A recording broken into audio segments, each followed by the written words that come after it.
Hello, welcome back to Actual Proper Podcast, and we are your hosts. I'm Reece Farkash, and my co-host, as you know, Twila Amato. How are you today, Twila? We did this last week on the Patreon too. I like doing But I'm it. very good. I'm Reece. Thanks, Reece, for that sweet intro. Mm-hmm. So, life is still quarantined.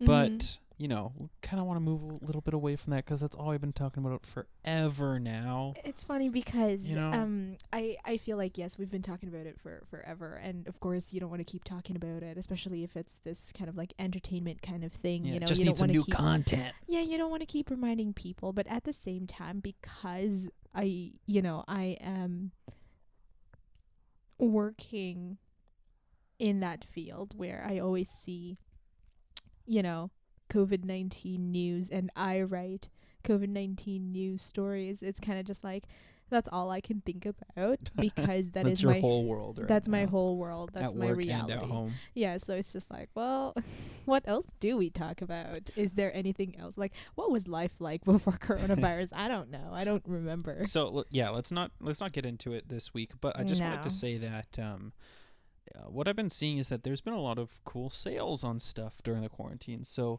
if you want to get something and to like entertain yourself in the quarantine or whatever, there's a lot of cool sales like on right now. Like I was on Steam yesterday. There's a lot of really great sales on. What is Steam?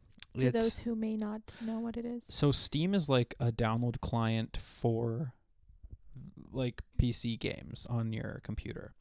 So you can buy any like so many different video games. Like basically the publishers will have a deal with Steam that you can download their games off Steam for PC. Okay. That's basically it. And you don't have a disc, you just download it onto your computer. So yeah, there's a lot of good sales like that going on right now, and just other places that you might look. There's a lot of cool sales on, so get something that will keep you occupied during this time. That's all. There's I definitely kind of wanted to mention. No, I know what you mean because I Mhm. have been seeing a lot of sales as well. I mean, Of course. during the times of plenty, I guess, like these are the things that I think I would have really taken advantage of, Right.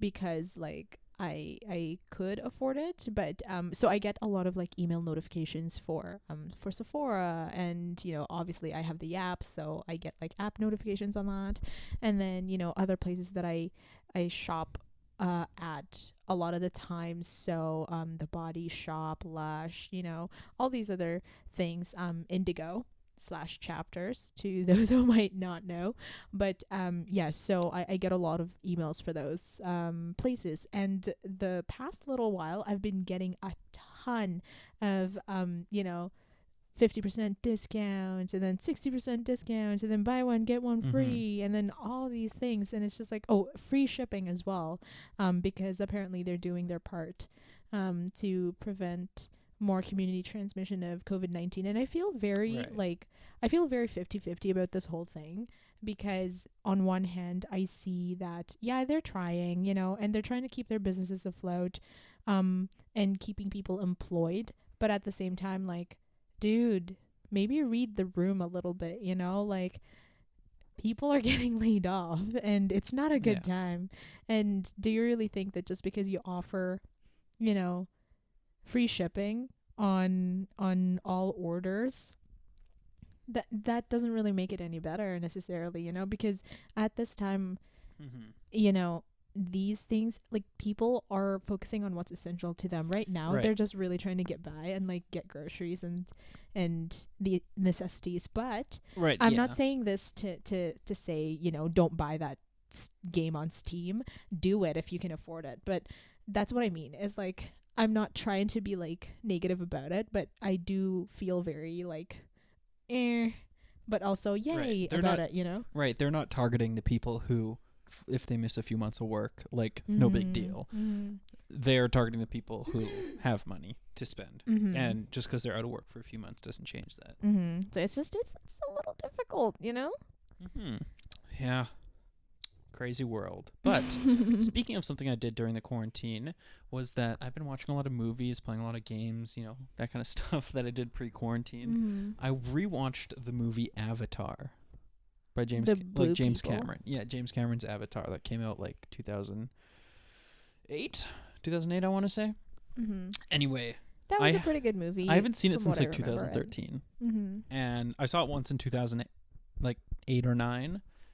And I didn't remember anything about it. Saw it in 2013, and I'm like, this is a dope movie. I really like it.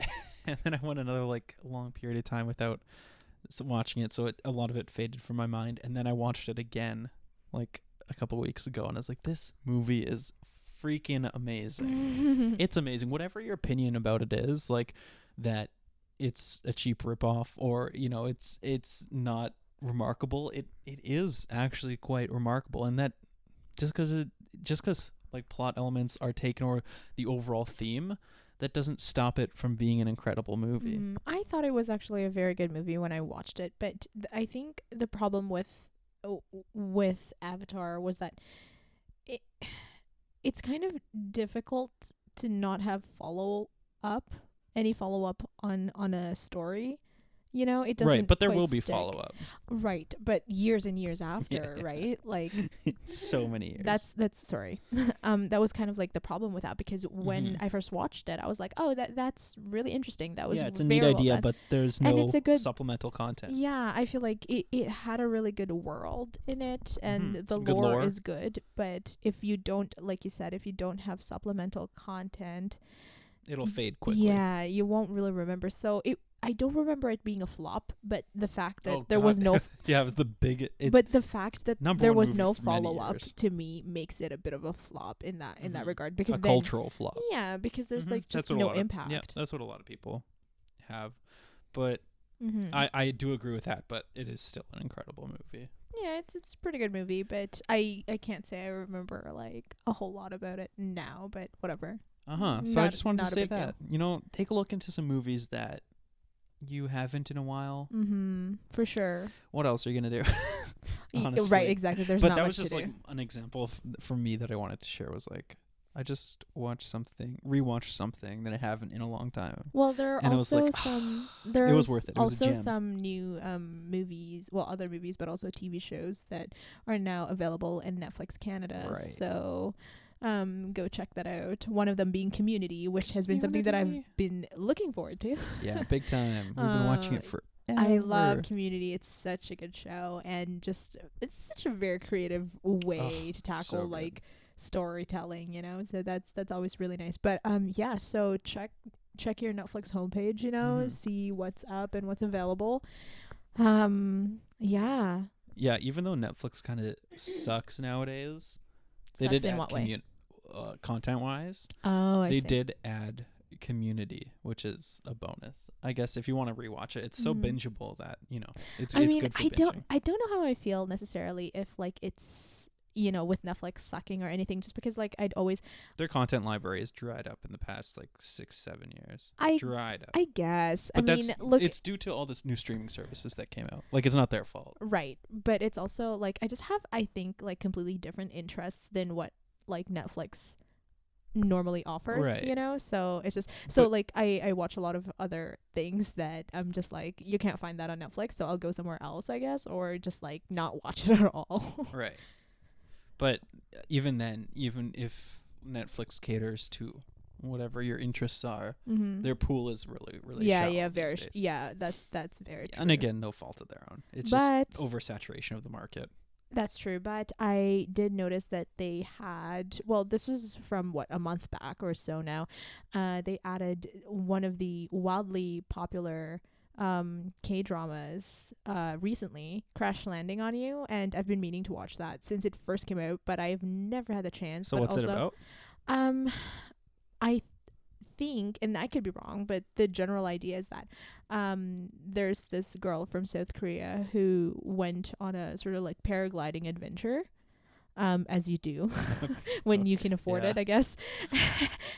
But then some freak kind of like windstorm, you know, basically like blows her away into like over the DMZ and like into North Korea, and then like literally just crash lands into freaking North Korea, and like a North Korean soldier basically like saves her from a tree or something, and then like the rest Right, and then goes she's on put in from there. prison forever, right?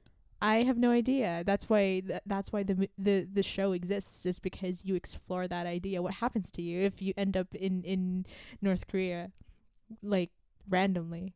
Huh. That's interesting for sure.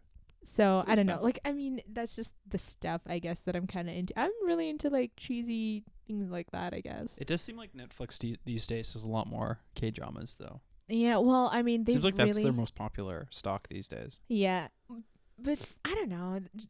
I think that's also because obviously like K-dramas have had like a resurgence lately. I mean, they've always been like popular, at least. They just got internationally acclaimed. Yeah, for sure. I think so. So, yeah, but I mean, I don't know. I grew up around K-dramas and like Latin shows, like soap operas, so I'm so used to them, and like remakes and stuff like that. But yeah, now there's that. So, good job, Netflix, I guess. Mm-hmm. So we're gonna be talking like what are we reading right now? You start off. What are you currently reading? We haven't done this segment in a while. We're gonna be doing what are we reading, and then recommendations as well after. Sure. Right now, I've been reading a lot. Lately, generally every year, I try to challenge myself to read like a certain amount of books and stuff like that. It's just, obviously to expand my own personal library and what have you. So, I've been reading a bunch, and right now I am reading this book called Pachinko, and it is by Min Jin Lee, I think her name is, or his name is, or it's Lee Min Jin. I'm not sure.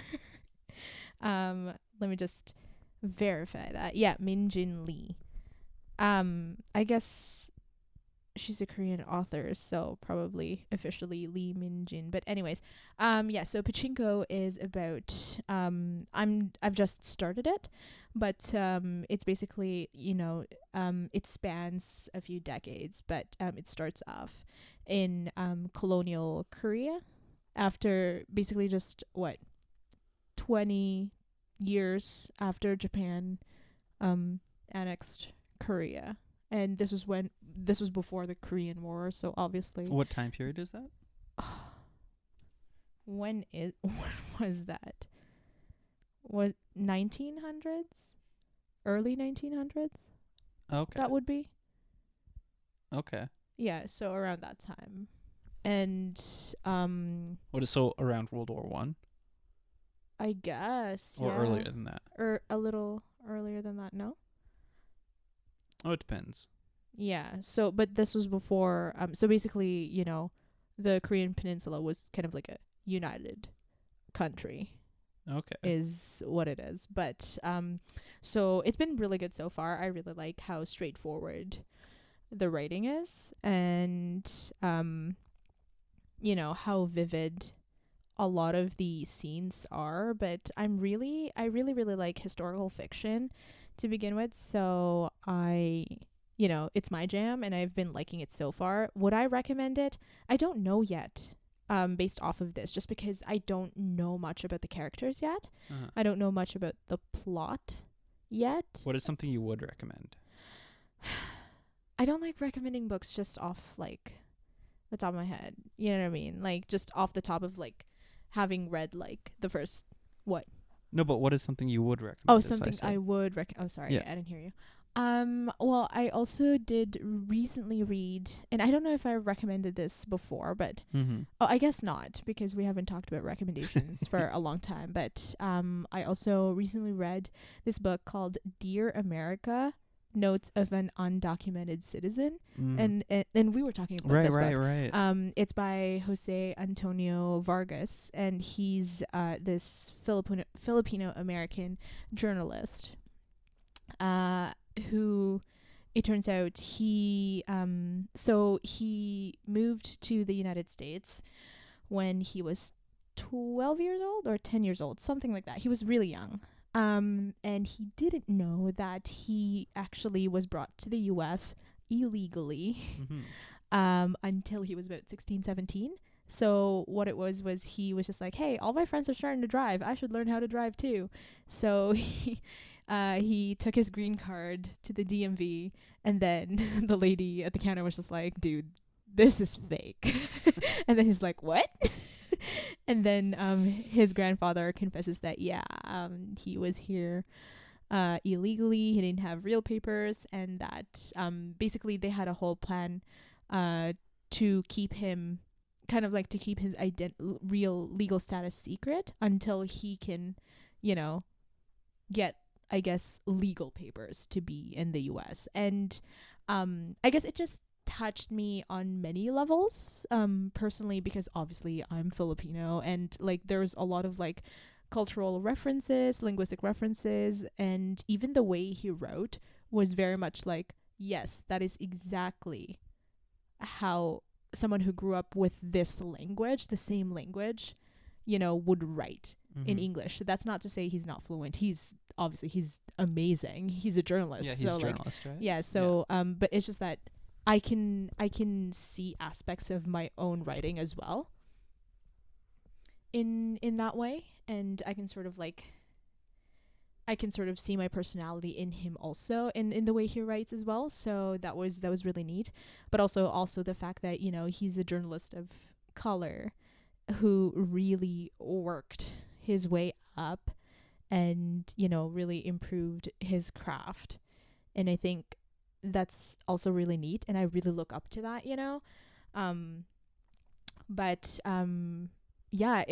I would definitely recommend that, especially for people who want to understand more about, I guess, how difficult it can be to immigrate, and, I guess how difficult it is to be separated from family, and also the lengths that I guess other people would go to unite families, even if it means, I guess, unfortunately, doing something that is kind of like not legal. So I think it just offers an empathetic point of view. Right. It doesn't, like, Jose Antonio, he doesn't justify, what his grandparents did, that they brought him to the US illegally, but like he definitely, asks, I guess, just for compassion. And I think that's what we need to look at it. Like, that's the way we need to look at it, is like maybe with like a little more compassion. And I appreciate that. So that's all. Like, it's just kind of like, it's a nice read. So I would recommend that. Yeah, totally. It's a nice perspective, or alternate perspective. If you were just born in the North Americas, or in Europe, or the North Americas, or first world countries. But my recommendation, what I'm reading right now, and what's your recommendation? Yeah, so what I'm reading right now is the second book in the Wheel of Time series, called The Great Hunt. I'm about 100 pages in. How many pages is it? In the 800s somewhere. Oh, forget it. So there's, in the Wheel of Time series, there's 14 books. Each one is about 800 some pages. No. And then I think the last one is like more than that. Wasn't it 800? The first one? The first one was like 800, but I said the last one might be, I think it might be longer than the others. But anyway, so it's a crazy long book series. And I finally, in between, like, we recorded, in between that kind of little hiatus, I finished the first book, which took me forever to read. But by gone, it was an amazing book. So I was like, okay, I'm going to start the second one. And I've been reading it. It's been an amazing series. If you like fantasy, it's totally up your alley. And like, it's one of the fantasy classics. Like, anyone who likes this stuff has to read it. It's what that literature was literally born from. It's required reading, according to Reece. Yeah, because it's so amazing. Because like in the first book, there's so many. You can see how like modern fantasy media, like movies, TV shows, books, all were in some way inspired by that book. And it was really cool to see so many parallels, like in that with media that's considered amazing, like in Avatar: The Last Airbender, one of the like highest critically acclaimed TV shows of all time. Heck yeah. It took so much inspiration, I noticed, from the Wheel of Time series, at least the first book. Well, however far in I am now, it's very inspired by it. So I thought that was really cool. And I can't really verify that fact he just stated because I've never read this book series. It's so similar. It's so similar. But I guess if you like that kind of stuff, like it's this book is totally for you. Now, the first book, it does start off very slow, of course, because it has so much mythos and so much lore, and to set the setting and everything, like, don't expect to be in until you're about 500 pages in. Yeah, no, I'm not that patient. I'm sorry. I need action like right away. There's in action this book that I'm in the reading. first few hundred pages, really? But this book you don't that get I'm reading, invested until like into like the 500s. This probably. book that I'm reading, literally in the first like few pages, they're like, oh yeah, this guy has like a club foot and a cleft palate, and no one wants to marry him, but then this poor girl marries him anyway, and they have a daughter, and that daughter gets pregnant out of wedlock, and they're all screwed. And it's just like, great, thanks. In this book, like in the first like 40 pages, there's stuff that is set up like mysteries that aren't enacted upon for books later. So. I would hate that. I think I would stab books. my eyes out. Like, I would literally gouge my eyes out, I but think. There's just so much other stuff going on in the meantime that, like, you don't even know, like, you don't even notice. See, you're just on for the ride, and you know it's what? incredible. I have to admit, I do appreciate that about fantasy novels, and it's just it's so good, and the worlds are always rich, but that's something that I guess because especially nowadays, I just don't have time to spend to read like 500 pages. Whereas, when I was younger, I read a lot of fantasy because I absolutely loved it. And I still do, don't get me wrong. And occasionally I still read fantasy, but I do notice that it is very, very slow. Like the buildup is so slow. And for example, Dawn of Wonder, that's like what, 500, 600 pages, but it's 600, I think. The build up to anything was just so excruciating. Oh yeah, the book didn't take off until 400. Yeah, and that was to me just like so painful. And I'm just like, ugh. I mean, as much as I loved The Witcher, like Blood of Elves, man, that book is so stupid slow. Really? I'm sorry, but like I love it, but I've only read the first like so slow. First 80 pages probably before I yeah, no, it doesn't. I didn't finish it. It doesn't take off until much later, and even then, it cuts off at a cliffhanger, and I'm just like, I'm gonna throw myself off a cliff. Luckily, there's so much more books and games, even though they're not the same universe. It's still the same fix. But Dawn of Wonder, though, my favorite book ever.